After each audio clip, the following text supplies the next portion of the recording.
Good morning, my name is Felipe Bazan. I'm from Ox High School from 12A, and I'm going to present a seminar presentation. And my topic is International Business Transport Industry. This is my thesis statement of the presentation, and it is to inform or argue about how the transportation industry is based on other points, and in my opinion, and we have to be aware of these very other points related to the industry, and in turn inform people who are planning to go for a business career and have the important points of this industry.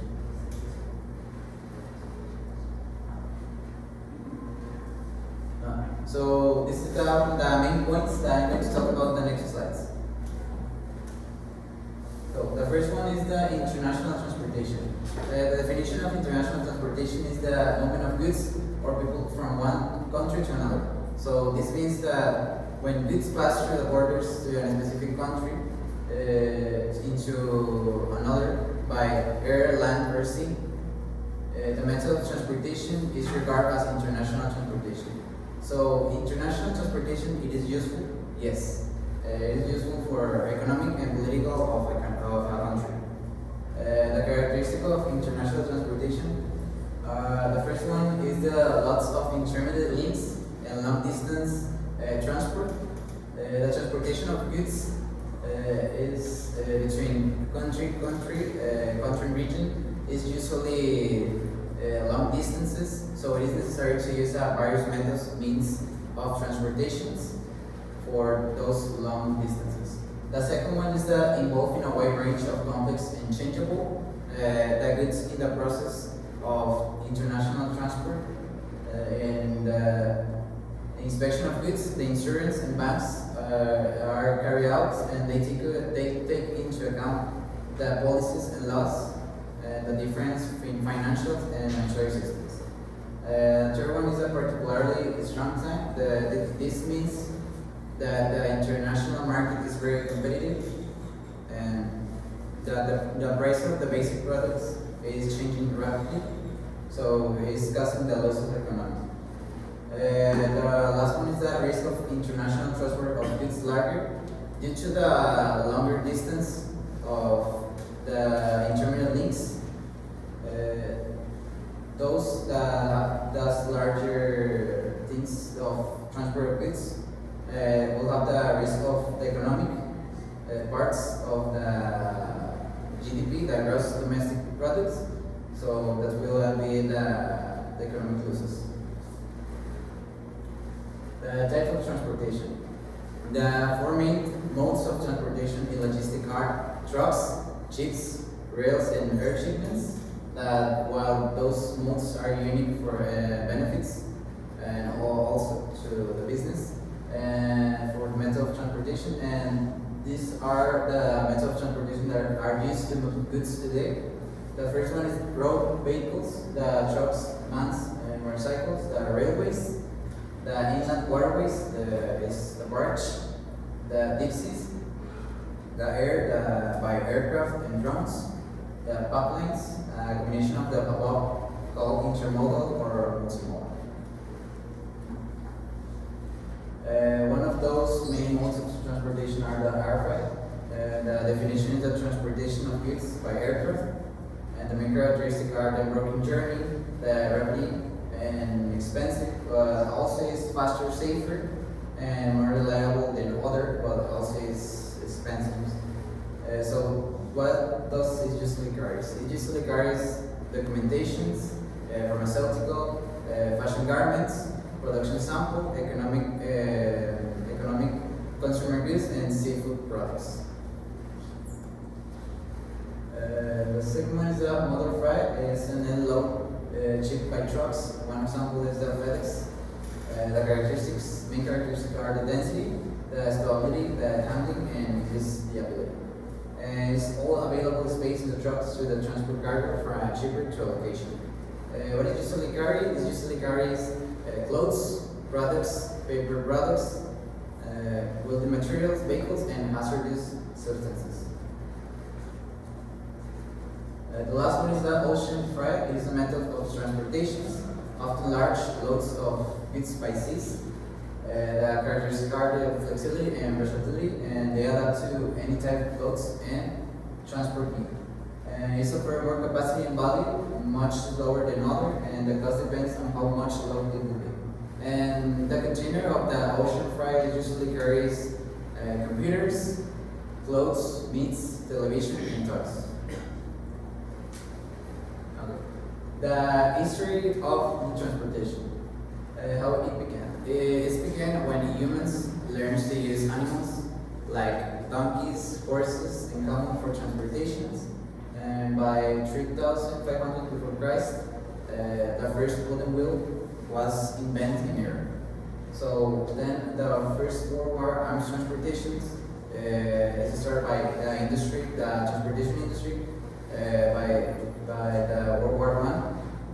That is increased by transport needs, augmented by transport of weapons, bombs, resources, etc. So when all that happened,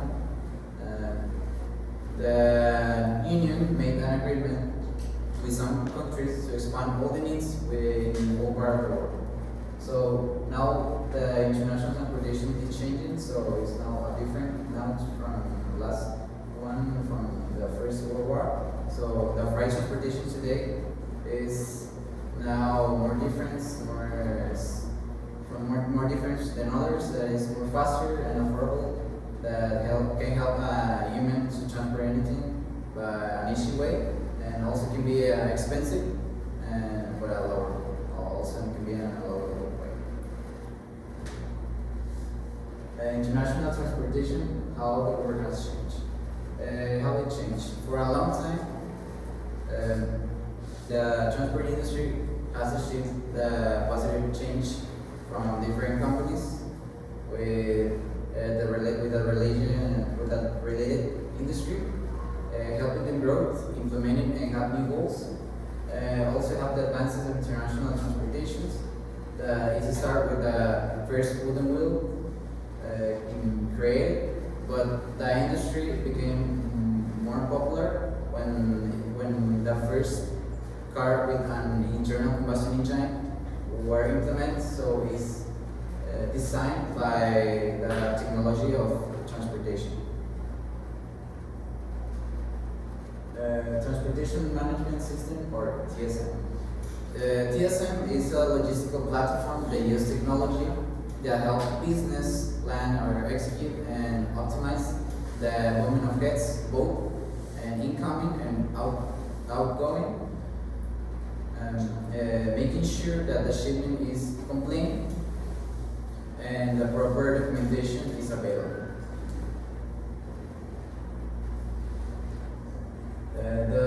They also have the benefits of international trade. The first one is the greater variety of goods available for consumption. It's bring different variety of specific products from a different destination that help grow to a country.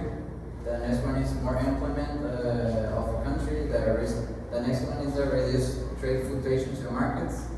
And this one is the utilization of surplus reduced.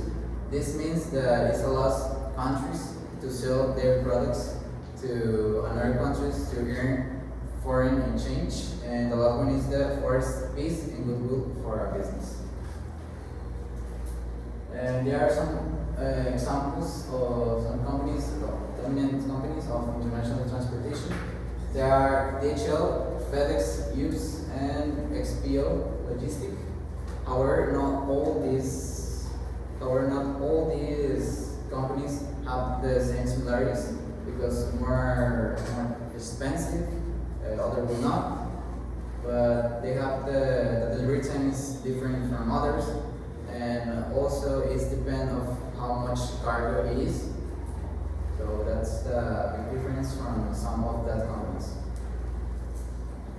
So to conclude, the transport industry is important to the world because due to their great changes, and we must keep in mind that the transport industry has various methods of transportation and that can help a business to manage an industry related to this.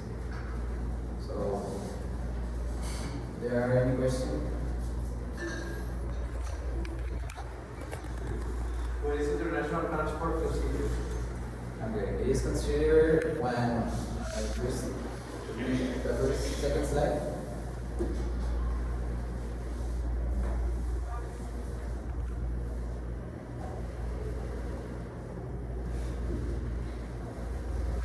It's considered when goods pass through the borders to a specific country. So that means that it's international transport. So please. Another question? Which type of transport do you prefer? Which type of transport do you prefer? Okay, I prefer the airforming transport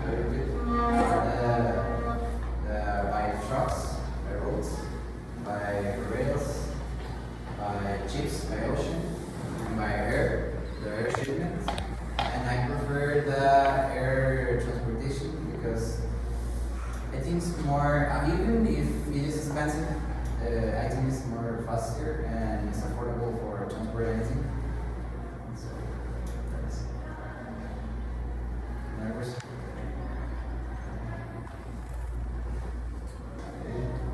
Do you think that transportation is important for the economy? Yes, I think it's important, principle because it's important for GDP, for the gross domestic product, because it depends on the goods and services of the trades that make countries and country or country regions. So yes, that's the answer of your question. Is there any dominant company in the regarding transportation? Yes, actually the dominant company of today's industry is, there are two, the FedEx and DHL. It's more common, very common and dominant in Mexico is DHL. FedEx is not common here, but FedEx is used more in USA, United States, and also American Express is also uses. But I think the one that is dominant is FedEx. So they're more expensive and it has more capacity and you can transport anything. Okay, so why do you think that DHL is the most dominant here in Mexico? Because it's not too expensive than FedEx. Also they have their constraints, but it can help Mexicans to transport anything by they use this transportation by the seas, by the air ones, and by roads. But the principles of FedEx is by roads. It's less expensive than the air ones.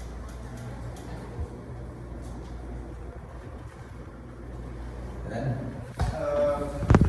What do you think of the environmental impact of transport?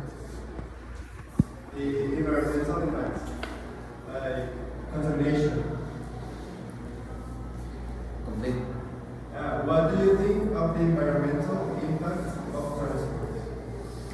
Yes, the environmental impact is us that some companies related to this industry are affecting the environments. So they're trying to help with some company with the WTO, the WTO. Sorry. So I don't have the really exact information of the environment contamination or the environment pollution that is caused the industry, but the actually industry or the companies, the dominant companies, are trying to solve that pollution. So there are any constraints of that.